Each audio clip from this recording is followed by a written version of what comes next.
ইসলামী শরীয়তের গুরুত্বপূর্ণ মর্যাদা সম্পন্ন যতগুলো দিন আছে সবচাইতে মর্যাদা সম্পন্ন দিন আরাফার দিন। এদিন ইসলাম পূর্ণতা লাভ করেছে। একজন ইয়াহুদি ওমর রাদিয়াল্লাহু তাআলা আনহুকে এসে বললেন যে আপনাদের ধর্মের ভিতরে, আপনাদের কিতাবের ভিতরে, কোরআনের ভিতরে এমন একটা আয়াত আছে যে আয়াতটা যদি আমাদের কিতাবে নাজিল হতো তো লাত্তাখাযনা ঈদান, আমরা এই দিনকে ঈদের দিন ঘোষণা করতাম। এমন একটা আয়াত আপনাদের কোরআনে আছে যে আয়াতটা যদি আমাদের কিতাবে থাকতো তাহলে আমরা এই দিনকে ঈদের দিন ঘোষণা করতাম। তখন ওমর রাদিয়াল্লাহু তাআলা আনহু জিজ্ঞেস করলেন ইয়াহুদিকে, এটা কোন আয়াত? ইয়াহুদি তখন সূরা মায়েদার এই আয়াতটি পড়ে শোনালেন, আল ইয়াউমা আকমালতু লাকুম দীনাকুম ওয়া আতমামতু আলাইকুম নি'মাতি ওয়া রাদিতু লাকুমুল ইসলাম দীনা। অর্থ হচ্ছে,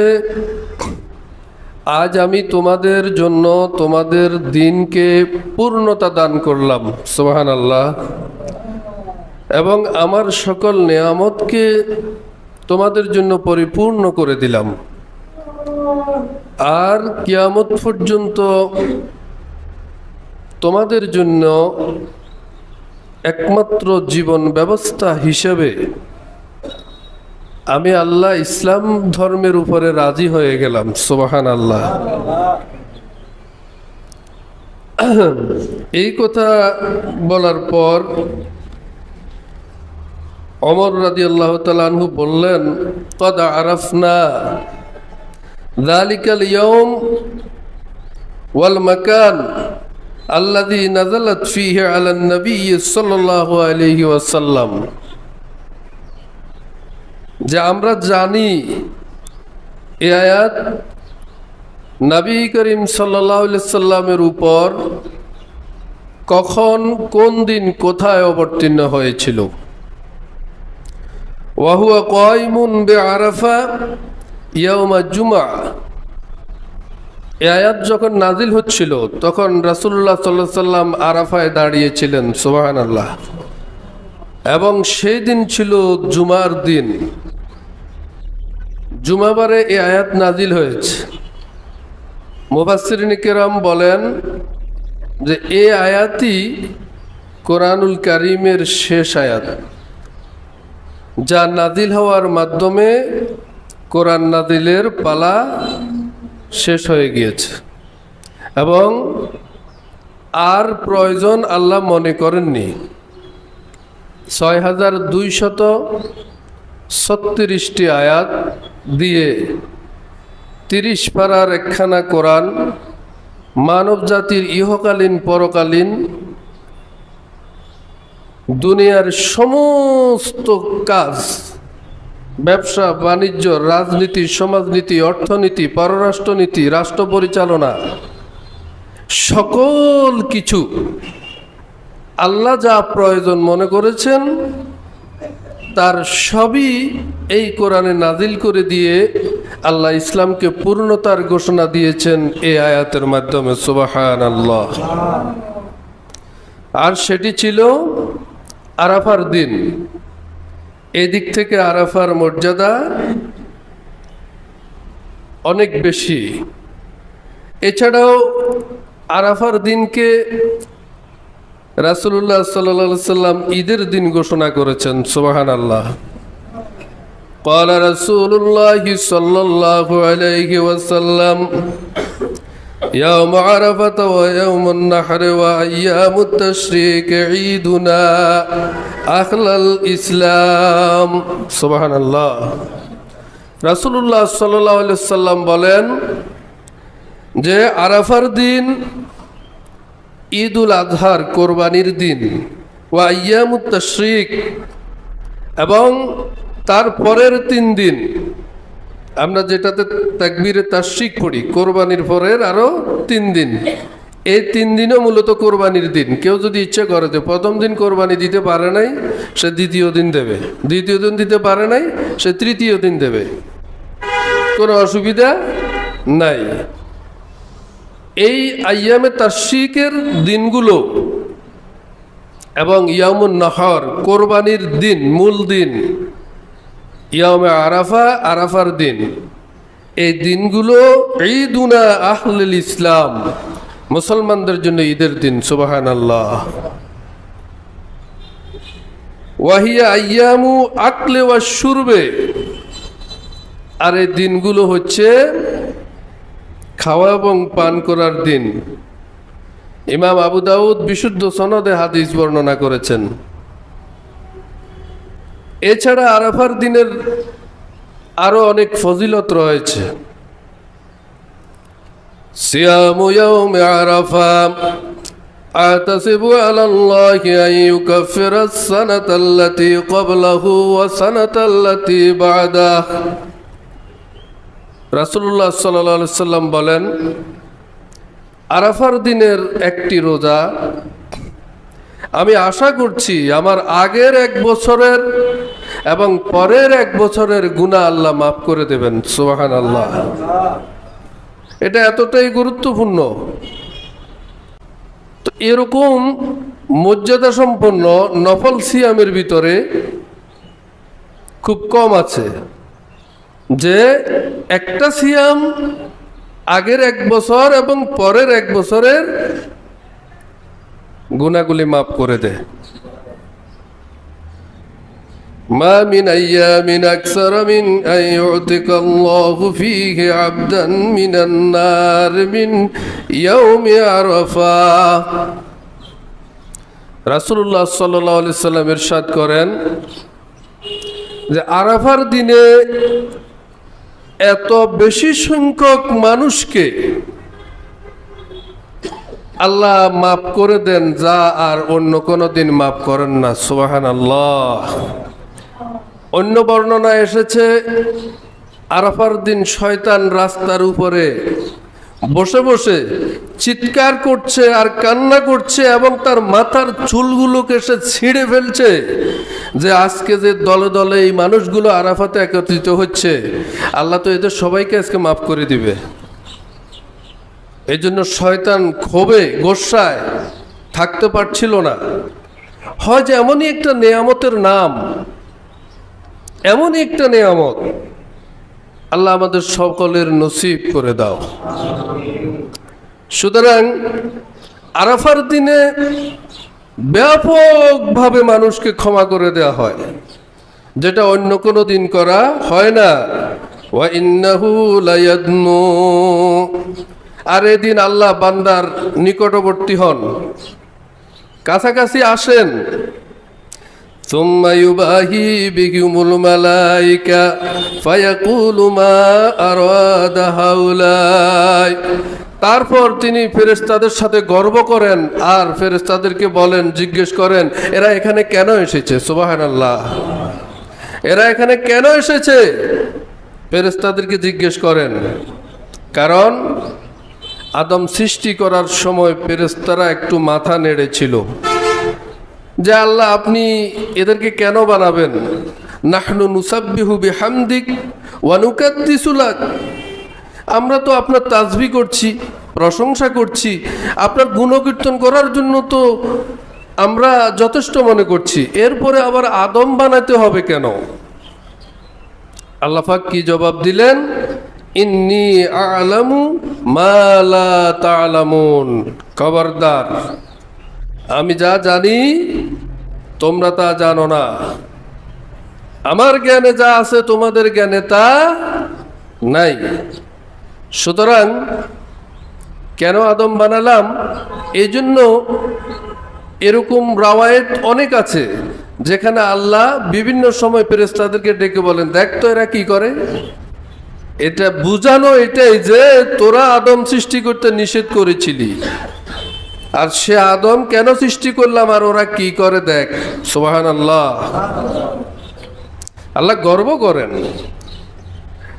ইযা কানা ইয়াউমু আরাফা ইন্নাল্লাহা ইয়ানজিলু ইলাস সামাঈদ দুনিয়া। যখন আরাফার দিন এসে যায়, উপস্থিত হয়ে যায়, আল্লাহ রাব্বুল আলামিন দুনিয়ার আকাশে অবতরণ করেন। সুবহানাল্লাহ। কোথায় অবতরণ করেন? দুনিয়ার আকাশে। দুনিয়ার আকাশ কোনটা? যেটা এখান থেকে দেখা যায় সেটা। তাহলে আল্লাহ থাকেন কোথায়? আল্লাহ থাকেন সপ্ত আকাশের উপরে। আর রহমানু আলাল আরশি ইস্তাওয়া। আল্লাহ কোথায় থাকেন? সপ্ত আকাশের উপরে। আল্লাহ আরশের উপরে। আল্লাহ আরশের উপরে সমাসীন রয়েছেন। সুবহানাল্লাহ। সুতরাং এটা একটা আকীদাগত প্রশ্ন, আল্লাহ কোথায় থাকেন। এটা নিয়ে অনেক বিতর্ক আছে। কেউ বলে আল্লাহ সর্বত্র বিরাজমান, কিন্তু আল্লাহ কোথায় থাকেন আল্লাহই পথ চিনিয়ে দিচ্ছেন। আর রহমানু আলাল আরশি ইস্তাওয়া। আল্লাহ কোথায় থাকেন? আরশের উপরে। এক বাক্যে জবাব দেবেন, আল্লাহ কোথায় থাকেন? আরশের উপরে।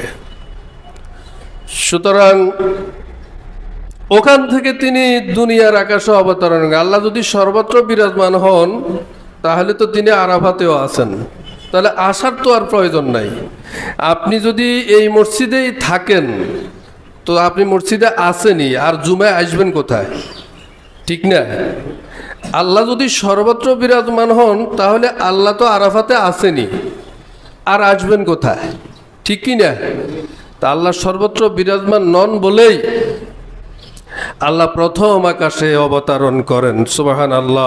রাসূলুল্লাহ সাল্লাল্লাহু আলাইহি সাল্লাম বলেন, ইযা কানা ইয়াউমু আরাফা, যখন আরাফার দিন আসে, ইন্নাল্লাহা ইয়ানজিলু ইলাস সামাঈদ দুনিয়া, আল্লাহ রাব্বুল আলামিন দুনিয়ার আকাশে অবতরণ করেন। ফায়ুবাহি বিহিমুল মালায়েকা, আর তিনি ফেরেশতাদের সাথে গর্ব করতে থাকেন, বলতে থাকেন, উনজুরু ইলা ইবাদি আতাউনি শুসান গুবরা, তাকায় দেখো আমার এই বান্দাগুলির দিকে, আরাফার ময়দানের দিকে তাকায় দেখো, কোনো সাজসজ্জা নাই, কিছুই নাই। এতগুলো মানুষ এখানে একত্রিত হয়েছে কি উদ্দেশ্যে, কেন একত্রিত হয়েছে? আমার বান্দাগুলোকে আমি ক্ষমা করে দেব, এজন্যই তারা সকলেই দুলামলিন অবস্থায় আমার সামনে এসেছে। আরাফার ময়দানে যখন একত্রিত হয় পরনে কি থাকে? এহরামের সামান্য একটু কাপড়। আয় হায়, প্রতাপশালী প্রেসিডেন্ট, প্রধানমন্ত্রী, যার সাথে দেখা করতে কেউ এক মাসও চান্স পায় না, কিন্তু পরনে কি? সামান্য কুদ্দুরা কাপড়। ঠিক না? আর একজন রিক্সাওয়ালা ধরলাম আর কি, বা সমাজের একেবারে নিম্ন স্তরের একজন মানুষ আরাফার ময়দানে একত্রিত হয়েছে, তার পরনেও একই কাপড়। সুবহানাল্লাহ, সুবহানাল্লাহ।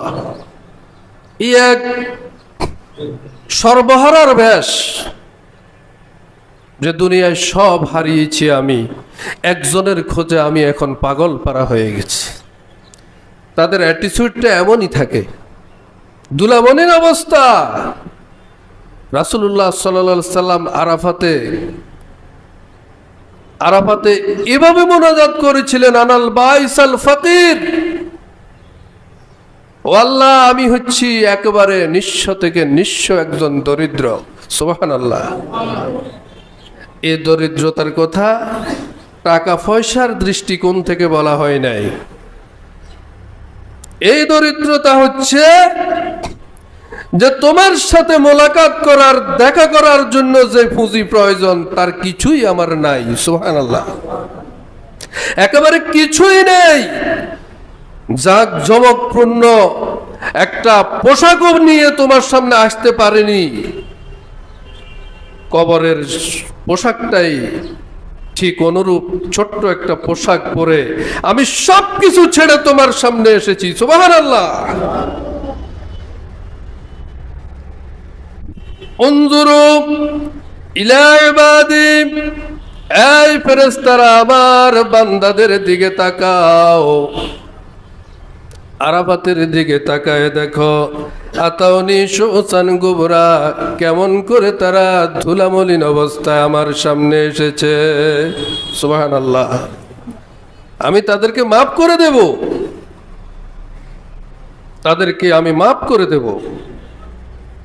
সুতরাং আরাফাতের ময়দানের এই যে চিত্র, এটা কোনো কলমের তুলিতে ধারণ করা সম্ভব নয়, এটা শুধুমাত্র হৃদয় দিয়ে অনুভব করার বিষয়। সেখানে রাসূলুল্লাহ সাল্লাল্লাহু আলাইহি ওয়াসাল্লাম দোয়া করতেন, এবং যে দোয়া তিনি সেখানে করেছেন সেটাই সবচেয়ে উত্তম দোয়া বলেছেন। قال رسول الله صلى الله عليه وسلم خير الدعاء دعاء يوم عرفة وخير ما قلت أنا والنبيون من قبلي। সর্বোত্তম দোয়া হচ্ছে আরাফার ময়দানের দোয়া, এবং আমি যা বলি আমার আগে লক্ষ লক্ষ আল্লাহর নবীরা রাসূলেরা যে দোয়া করেছিল, আরাফার প্রান্তরে সে দোয়ায় সকলে করতে হয়। সেই দোয়াটি হলো লা ইলাহা ইল্লাল্লাহু ওয়াহদাহু লা শারীকা লাহু লাহুল মুলকু ওয়া লাহুল হামদু ওয়া হুয়া আলা কুল্লি শাইইন কাদির। সুবহানাল্লাহ। এই দোয়াটার ভিতরে কি মজা আমি বুঝি না। এটা এমন এক দোয়া, এটা আরাফার ময়দানের সর্বোত্তম দোয়া। যত রকমের দোয়া তার ভিতরে রাসূল সাল্লাল্লাহু আলাইহি ওয়াসাল্লাম বললেন যে খায়রুদ দোয়া, এটা সর্বোত্তম দোয়া, যে দোয়া আমি বলি এবং আমার আগের সমস্ত নবীরা আরাফার ময়দানে এই দোয়া করেছে। সুবহানাল্লাহ।